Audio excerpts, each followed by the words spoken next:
Several hundred people near Pebble Hills and George Dieter are without power this morning, and according to El Paso Electric, crews are out now working on restoring power. Our newsroom is currently working on getting more information on the status of those outages. As soon as we get more information, we will be sure to let you know. Moving on to storm track weather now. Dan, a lot of lightning overnight and this morning. What is going on?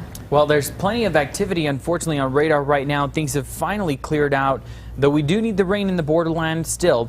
It's nice to see clearing conditions. I want to show you what we have on our weather computer here. A live look from Fabens Elementary School out in Fabens. You can see some of those clouds still hanging out here for the most part, but we're finally seeing some clearing around our area.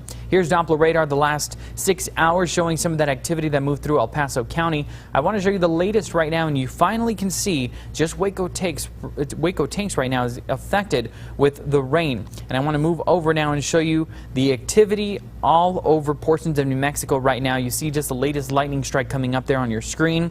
This is around Silver City and Tier C. A lot of those storms there now moving right in through that vicinity, and I'm going to loop this for the last hour here, and you'll see what I'm talking about. A lot of those storms continue to move through, and a lot of them strengthening. We've updated our day planner forecast, as I mentioned earlier. We're up to a 30% chance of rain through the morning, since things now look like they're clearing. But this afternoon and through the evening, with those winds that are expected to pick up, we are going to see more activity in through the region. Our final stop takes us to our WeatherNet site, sponsored by Mattress Firm. And you notice at Nolan Richardson, we're at 59 degrees, 66 over at the KVIA studios with those calmer winds. But you notice over in Canutillo, 14 miles per hour, and the greater El Paso landfill over by Clint at 13 miles per hour. Will we see any more rain today, or what about tomorrow? I'll detail all that for you coming up in about 10 minutes. Josie? Okay, thanks, Dan. And busy weather, and it'll be busy on the road too. So before you grab your keys and head out the door, there are several parts of town you'll want to avoid due to road closures. So listen up. If you use Paisano Drive, you'll need to find an alternate route. West San Antonio Avenue to Executive Center will be closed until 6 a.m. tomorrow morning. TxDOT crews will continue to remove the Yando overpass. That's all part of the new Spur 1966 bridge. And on the east side of El Paso, the America's Interchange project will also be completely closed until 6 p.m. tonight. That includes the Zaragoza temporary entrance ramp to I-10, as well as I-10 west and eastbound lanes between the America's exit ramp to the Zaragoza overpass and Loop 375 north and south to the I-10 west direct connector. Crews will work on widening the overpass there. And tonight at 9 p.m., and this will be in effect until Friday, westbound lanes on I-10 between the Airway overpass and the Reynolds overpass will be completely closed. That's part of the Spalling repair project, so just give yourself some extra time. And moving on. After a patient at Del Sol Medical Center showed Ebola-like symptoms Friday, the hospital immediately enacted infectious disease protocols. Following the scare, we've learned the patient was isolated and has since been released from the hospital.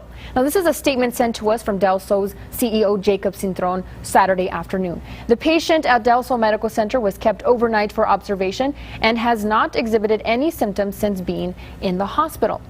In consultation with the City of Health Department, the patient was discharged Saturday afternoon. The City of El Paso Health Department will continue to follow up with the patient, end quote. Now, the El Paso Public Health Department sent us this statement. It reads, in light of the recent reports and heightened fears regarding Ebola virus disease, the Department of Public Health created a website to provide information to the general public, physicians, and hospitals. And that website is www.ephealth.com. You can click on the Ebola virus banner on our homepage, and it'll take you right to that link.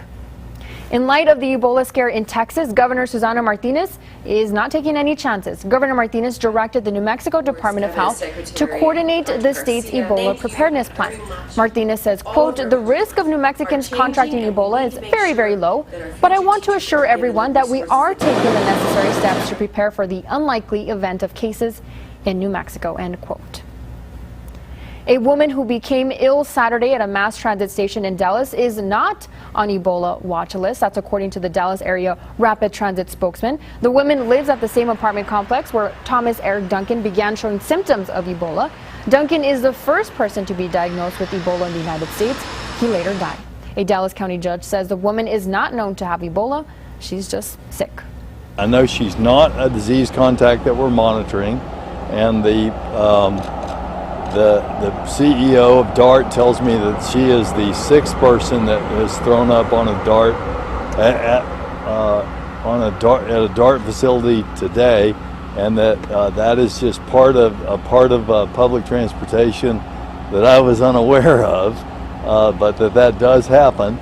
And I think she claims that she either lives in the apartment complex where Mr. Duncan lives or something, but she is not anyone that's on a monitor list that we've done a tracing on, and we're treating it seriously.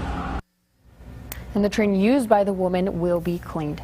A final farewell to a man killed by Ebola, Thomas Eric Duncan. He was the first person to be diagnosed with the deadly virus on American soil.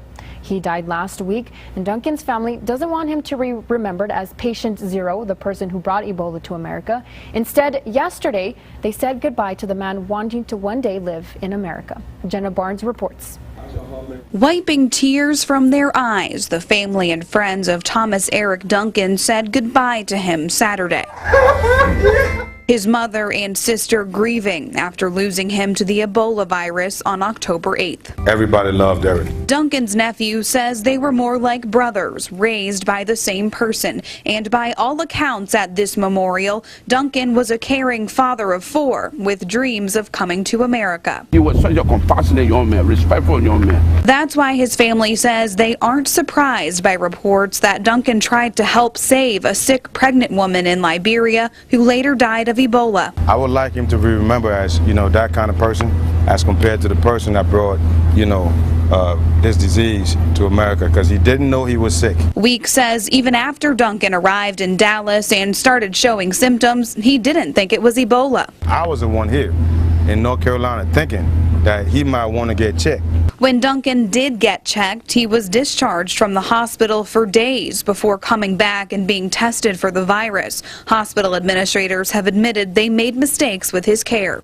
So we want to know what what kind of treatment he received or didn't receive, or what happened, what went wrong. And while they wait for those answers and closure, they're asking for continued help in West Africa, where the virus continues to rage. A lot of people are dying and spreading on the plane, the cars, and all of that coming. So we must find a solution for cure for Ebola. A deadly virus this family now knows all too well. In Salisbury, Jenna Barnes. Turning now to national news, a missing persons investigation in Virginia is now a death investigation. Authorities searching for missing University of Virginia student Hannah Graham made a startling discovery yesterday. Human remains were found on an abandoned property in Virginia. Charlottesville police have notified Graham's parents of their discovery. Positive identification, however, could take some time. Today's discovery is a significant development, and we have a great deal of work ahead of us. Graham was last seen early last month. Surveillance footage that you see here of her at the mall also captures suspect Jesse Matthew following her. Matthew was taken into custody in Galveston, Texas. He's the only person who has been detained in connection with her appearance.